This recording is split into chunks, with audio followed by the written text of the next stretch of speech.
J'ai non injecté, on ne retrouve pas d'adresse MAC du tout.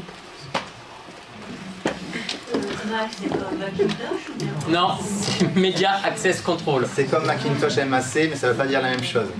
Media Access Control. Il faut savoir que normalement, quand on détecte un objet connecté, un téléphone est un objet connecté. Hein. Donc quand on a l'adresse MAC d'un téléphone, ça veut dire que la personne doit avoir activé son Bluetooth pour pouvoir partager des données. Et si par exemple je veux avoir l'adresse MAC de ce téléphone, une fois que j'ai fait ça, l'adresse MAC ne va pas s'afficher en tant qu'adresse MAC.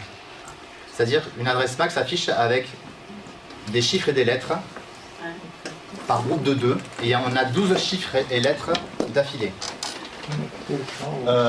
Quand on va avoir un téléphone portable, on va avoir écrit le nom du constructeur, ici Nokia ou Samsung. On va avoir la date aussi. On va avoir 3 ou 4 éléments qui vont nous être donnés, et on n'aura pas l'adresse MAC en clair. D'accord ?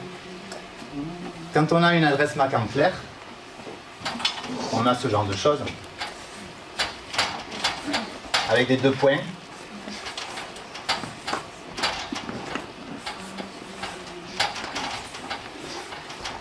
2, 4, 6, 8.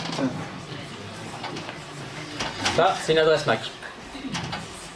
On aura ça qui va s'afficher.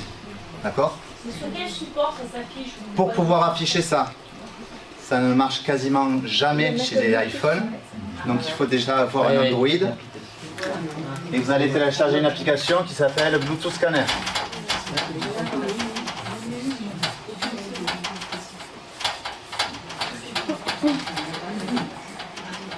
Il n'y a pas de H, pardon. Sur cette application-là, une fois que vous l'avez téléchargée, ça va scanner ce qu'il y a autour de vous pendant à peu près 20 secondes. Et 15 mètres. Ça va vous afficher sur à peu près 15 mètres, c'est ça. Et ça va vous afficher la liste des téléphones portables, des télés connectées, des enceintes connectées et des gens. Parfois, il y a des erreurs. Attendez avant les questions. Pour être sûr que c'est une adresse qui n'a pas été achetée, par exemple par Apple ou par Samsung ou autre, vous allez chercher sur Internet la base de données WI, O-U-I. Cette base de données-là, elle est internationale.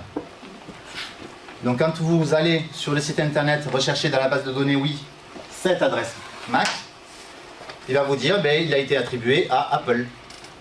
Parce qu'ils sont en train de fabriquer des nouveaux téléphones et qu'ils ont acheté une liste de 1 million de nouvelles adresses MAC. Par contre, si dans la base WI, ça vous dit résultat non trouvé, inconnu, ça veut dire que ça n'a été acheté par aucun constructeur. Et que c'est une adresse MAC qui est liée à une personne.